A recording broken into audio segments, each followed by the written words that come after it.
Warning, the following podcast may contain descriptions that some listeners may find distressing. Listener discretion is advised. Any views are all our own and do not in any way reflect the places where we work. Welcome to Mini Mad or Bad. My name is Rachel.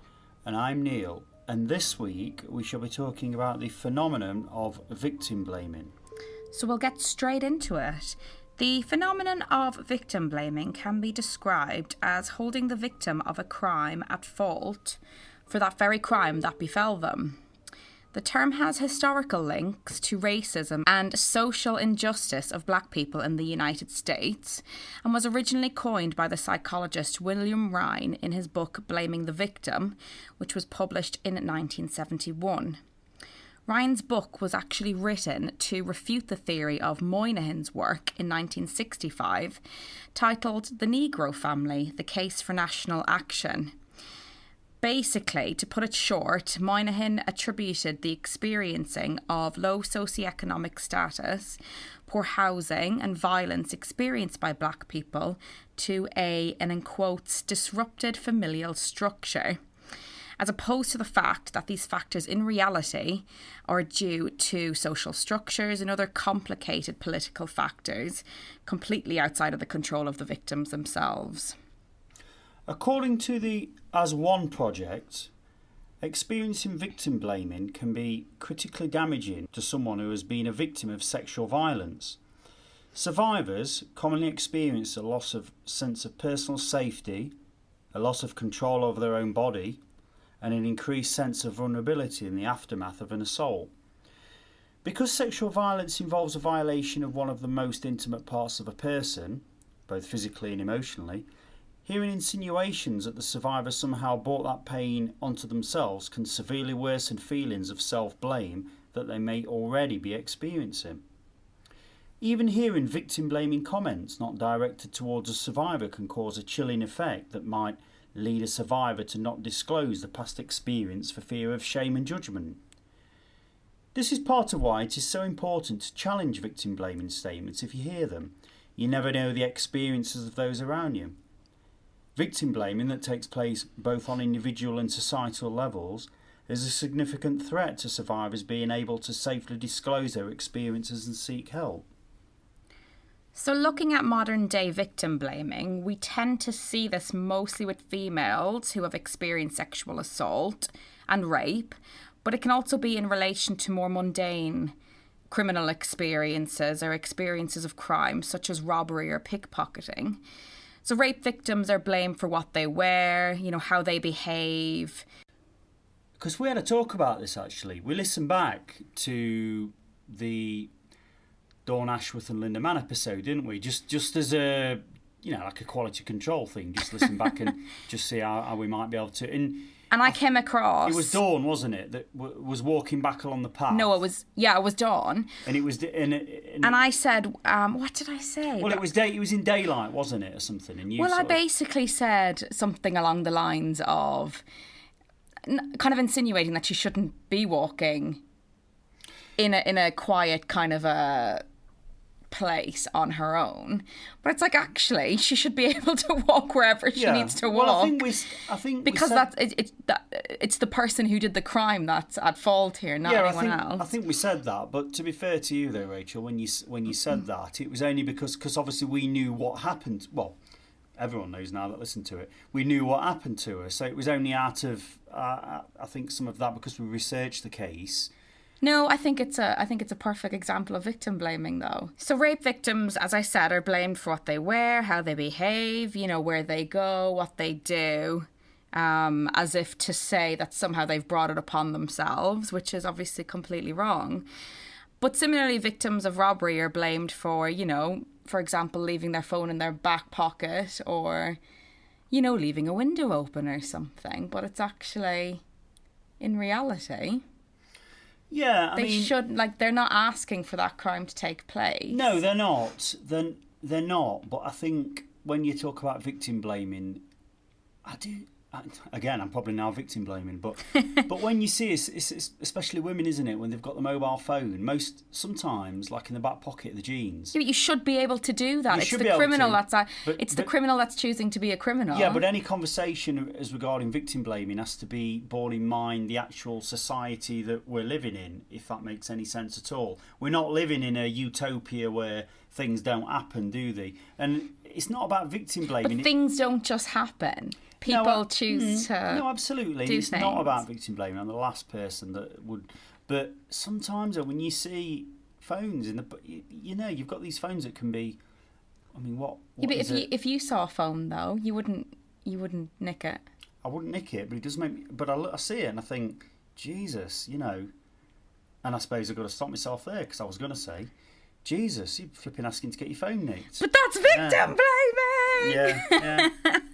But we're so it's so like normal to do it though that that's what you think, isn't it? Yeah, absolutely. I mean, it is a shame that people can't walk around, But I don't know. It's a tough one. It's just. I get what you're saying. We're discussing it in the context of the society that we live in. Yeah. But the society that we live in is made by. I mean, when we're talking about criminal things, that's because people choose to be criminals. Yeah, that's true. So interestingly, a professor of psychology at the University of the South called Sherry Hamby. So she was called Sherry Hamby, and she speaks out about victim blaming in the context of a just world hypothesis. So quoting her, she says, I think the biggest factor that promotes victim blaming is something called the just world hypothesis. It's the idea that people deserve what happens to them. There's just a really strong need to believe that we all deserve our outcomes and consequences. Close quote. So it just seems to be something embedded in our human nature that we like to blame people. The just world bias was researched substantially by a psychologist called Melvin Lerner in the 1960s. You may remember this experiment if you've ever studied psychology or nursing. Hi all. We just want to let you know how thankful we are for Best Fiends for sponsoring this episode of Mad or Bad. Want to know a little about Best Fiends? Best Fiends is a fun puzzle game that you can play on your phone, whether online or offline. It's a cute, super casual game that anyone can really play. I'm currently at home with a week-old baby, which is amazing and fun, but sometimes it's nice to have something to challenge my baby brain with and keep those brain juices working. That's where Best Fiends comes in. It's nice for Rachel as she can play while she's feeding the baby and can put it down and pick it back up as she likes. I'm not sure whether baby brain extends to dads, but either way, it's fun to have an easy game that anyone can play on my phone. I also enjoy how I don't actually need to play it online. It can be played offline too. Best Fiends updates the game monthly, so there are always new levels, new characters to collect, and new challenges, so you'll never ever get bored. The game is everywhere at the moment. Engage your brain with fun puzzles and collect tons of cute characters. Trust me, with over 100 million downloads, this 5-star rated mobile puzzle game is a must play. Download Best Fiends free on the Apple App Store or Google Play and let us know on social media how much you're enjoying the game. That's friends without the R. Best Fiends. Nursing is in kind of mental health nursing because you obviously study psychology. I studied psychology when I did general nursing. Did you? Well, yeah. I suppose... depends on the programme. You do an element, yeah. These experiments involved women who were asked to observe what appeared to be learning by punishment. When the learner, actually an actor, gave a wrong answer, she received painful electric shocks. Christ, I don't know if you can get away with doing this now. It's such a 19th. Unless you signed up to it. I always pick these funny experiments from the 1960s because you'd never get away with doing them these days. Afterwards, observers were asked to describe how they felt about the victim, how likeable or morally worthy she appeared to be. One group of women that just saw the victim get repeatedly shot tended to criticise her. But another group, which before being asked to characterise the victim was told that she was not seriously harmed, did not engage in victim blaming. Seeing innocent people get hurt with no resolution of the situation violated the observer's sense of the world as just. In order to reduce the threat, they saw the victim as deserving of her fate.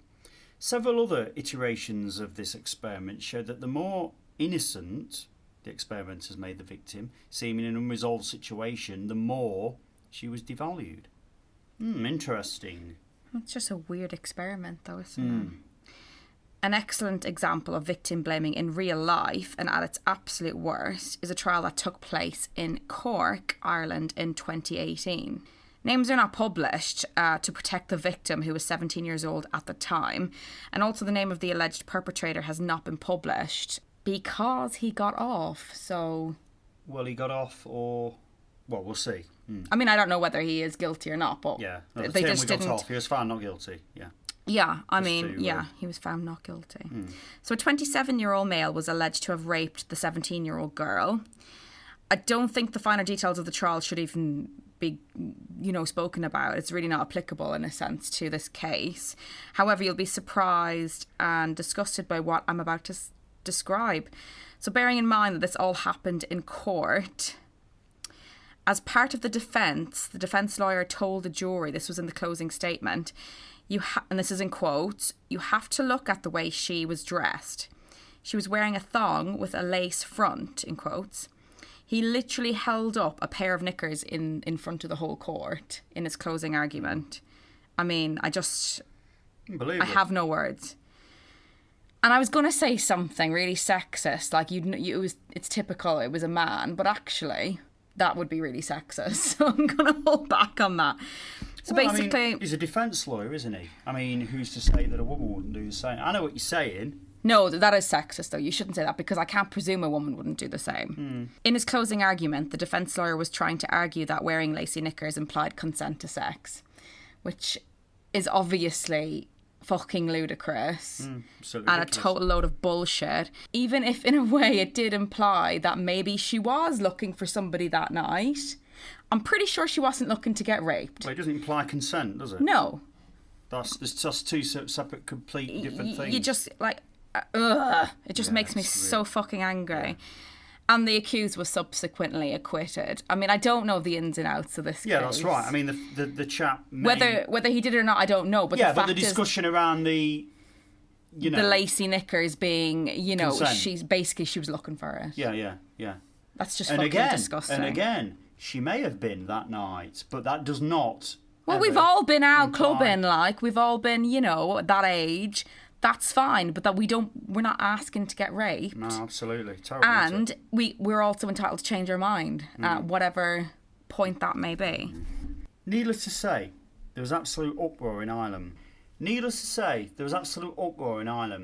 In Dublin, women hung thongs on clotheslines along pavements in the city centre. In Cork, protesters laid lingerie across the steps of the courthouse and online under the hashtag #ThisIsNotConsent.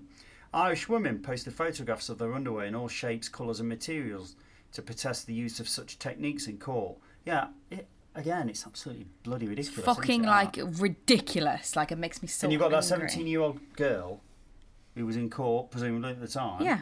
Who was having to... Jesus Christ. It's awful. Can you imagine that? Awful.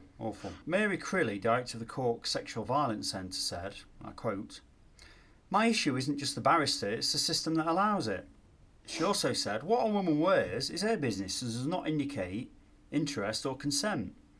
It's never her fault," she said. "We're allowing the perpetrators to get away." However, I mean, again, just going back to this 27-year-old chap on this, he was acquitted. So yeah. we're not. Well, yeah, I mean, I don't know. But the fact is, it's more about either way, it's irrelevant because people have gotten raped before regardless. Well, and people do, you do hear people saying shit like she was asking for it, or have you seen the way she looked, or look at what she was wearing. Yeah. No wonder also, she was looking for it. Yeah, and I'm not suggesting it was. I remember, was it last week? There was a big thing online about that twat Piers Morgan. Most of what this twat again. Is opinionated. Well, no, he can have an opinion. Of course he can. He said some stuff about, I don't know the quotes. So, but about mental health before, about it being overused, and everyone's got depression and and all this bollocks. There's a weather lady on the. Well, she does the weather on. No is it shit.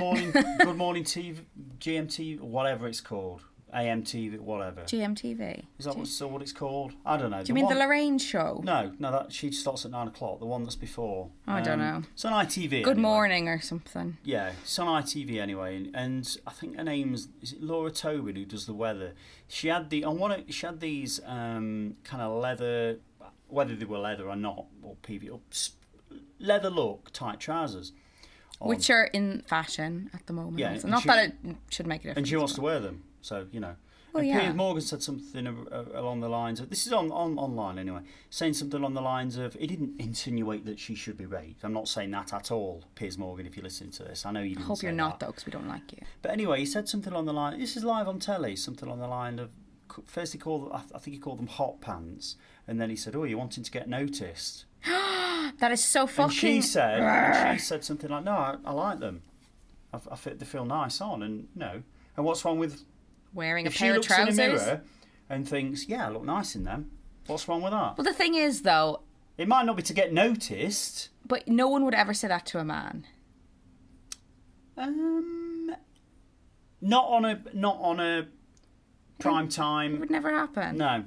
Not on a television thing like that, yeah. And he wasn't... I'm not suggesting he wasn't victim blaming because there was no victim, but it's sort of... Well, it's just that sexist fucking shit, isn't it? Yeah, and, you know, I don't know Piers Morgan personally. He might be a lovely bloke, I'm sure he is. No, I don't like him. Well, I mean, I don't know him. I'm just commenting on that, that's all. That's just my opinion. But yeah, it's good to be aware of these things, though, because it definitely made me aware of... It's just weird, like if you look on YouTube or something, I'm sure it's on there. No, I just mean victim blaming in oh, absolutely, in general. So it is. Because I don't think I even realised that I actually, like, thought that way in a way. But it is good to be aware. Well, I said about the phone thing, didn't I? You know? Yeah. But it... Where did that come from, actually? I've noticed, like, last few years. Not that I walk around Lots looking at of women's women. arses, but... well... But they do... Only yours, Melly. But my big is that like a pregnant fashion arse. thing? Is that what? I don't know. Have you not noticed that, though? No, I have noticed it, but I've last no idea. Last sort of 3-4 years? Or is it just because women's jeans are generally people have pockets tighter and you can't get it in the... No, I think it's just people have pockets and it's just... Yeah, but I didn't used to notice it. Don't know. Anyway, so you're going offline here. But, offline? Offline, not offline. Off going offline, lad. No, I just noticed that. So, finally, I know we've been arsing around, but if you or your loved ones have been affected by rape or sexual assault, and I know we've spoke primarily about women in the example I gave about Piers Morgan and the Rachel... But it is where it mostly occurs, men as well. Though, to be men fair. as well, obviously. Yeah, that's true. In fact, yeah, I mean, just recently, Red Handed did the chap that was found guilty of raping God knows how many people. So men also do get raped and yeah. can be sexually assaulted. So please note, however difficult it, I'm sure it is, difficult to come forward, there is help out there. And we'll in the show notes, we've put a few people in there. Obviously, the police in the first instance will go to your nearest emergency department if you require emergency physical health. So thank you for listening to this episode of Mini Mad or Bad. Yes, we will see you next week for a full-length episode. We'll see you then. Thank you. Cheers, bye. Thanks, bye. As always, catch us on facebook.com/mad or bad. You can catch us on Twitter. Our handle is @madorbadthepod. And also, we now have a Patreon account, so please go look us up. It is patreon.com/mad or bad. You can access exclusive content. We have exclusive episodes only available to Patreon supporters. So, go find us.